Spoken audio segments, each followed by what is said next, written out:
Hello, wonderful people. This is UC Wonders TV. In this section of our video, I want to talk about why atheists are delusional. And if you are my atheist friend and you are watching this video, well, you are highly welcome. And this is an open debate again. But I just want you to first of all listen. The first reason why I think that being an atheist is a delusion is their ability to stiffly argue. Most atheists hate hearing the concept of God. They hate it so much that anytime you talk about the idea, they won't even want to listen. They won't even want to constructively listen. So many of them in my previous videos, the comment sections that their ideas and what they are saying, what they have to suggest, there is a big difference between someone listening with an open mind, with possibility to learn something, with possibility to agree, than someone listening with a stiff mind of arguing any points raised.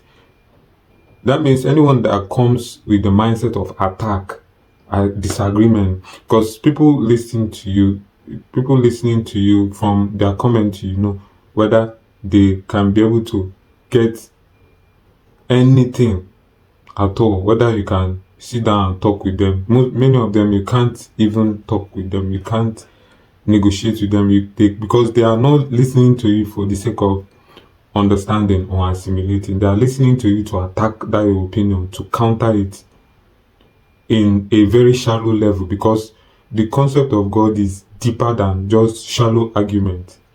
Now, the second reason is their narrow view of what God is.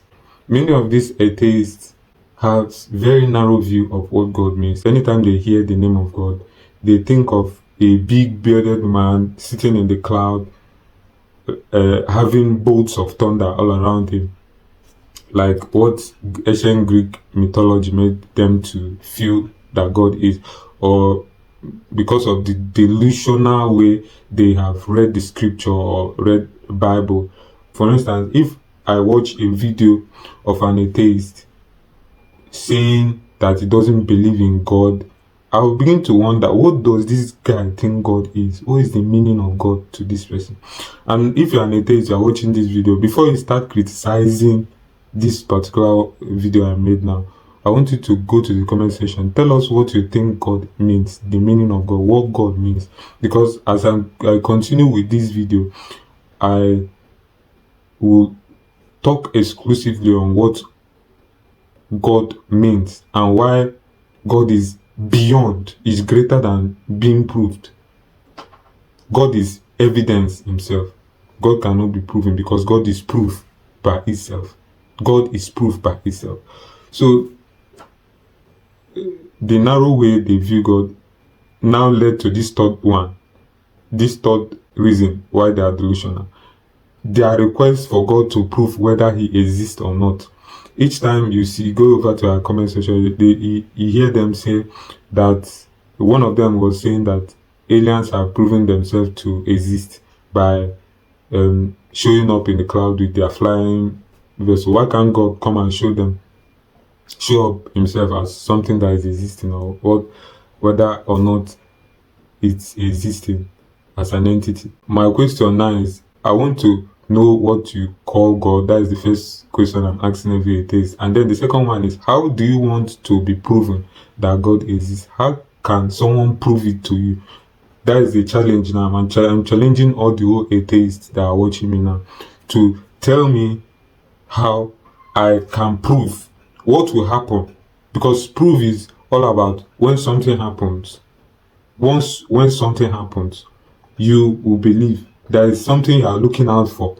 Once that thing happens, you believe that there is God or whether there is no God. Because existence itself is an evidence that there is God.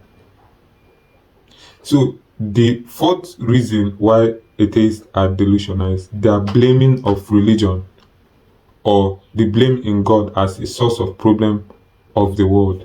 Now, most of these atheists, they blame the problem of the world, the wars going on in the world, the catastrophe, the like tragedies going on in the world, they blame it to God and religious people, that it's religious people that are the cause of all the problems in the world. And now I begin to ask myself question, because most of these atheists believe, what the core factor of being an atheist is that you believe that the only thing that is conscious and the only thing that is sane to understand is, and the only greatest intelligence to approach is yourself.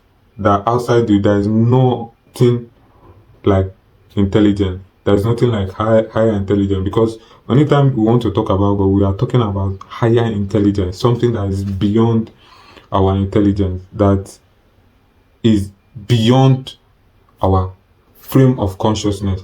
But the atheist, a typical atheist believes that he is the supreme, he or she is the supreme intelligence, he or she is the supreme consciousness, and everything in the cosmos must come to his eye, so that once that anything that is outside his eye or view is chaos. Anything that is outside his fragment of understanding is chaotic and is a bunch of randomness and entropy. So that is the dogmatism, or that is the problem that most atheists have. They think that intelligence can just come out from a soup of randomness, or a soup of chaos made up intelligence, or a soup of randomness of the universe just brought about our consciousness, and that is all there is. That it doesn't make sense to believe that there are higher intelligences, that there are greater knowledge, there are greater sources of power, that there are greater beings higher than our rational mind. That is the problem of an atheist, and that is the fourth problem. The fifth problem of an atheist is boasting with technology as an evidence to prove that there is no God.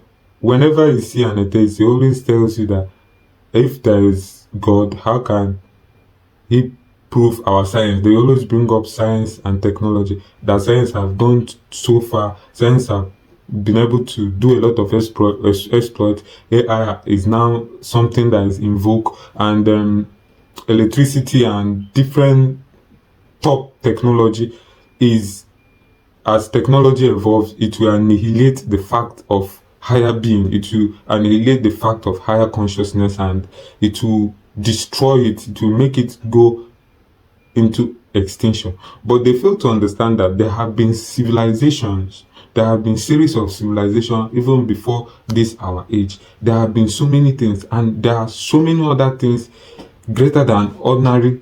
I'm not calling technology ordinary, but I feel, because there was a video I made about maths not being the greatest spectrum of evaluating the real universe, or the real stuff in this world, because there are so many things that will bamboozle the science. There are so many things that are beyond scientific radar of investigation, and as long as this world keep on having some element of mystery, because even at the point of every scientific breakthrough, even at the point of the apex of any scientific civilization, there is always this element of mystery, unsolvable mystery. And that unsolvable mystery should give everyone room to remain calm and know that there are things that are beyond us. There are things, there are beings that are more intelligent than this fragment of existence. So to be an atheist is a big delusion, is on itself a thing of great pride, because you as a human, you are making yourself the center of approving whether something is or whether something is not.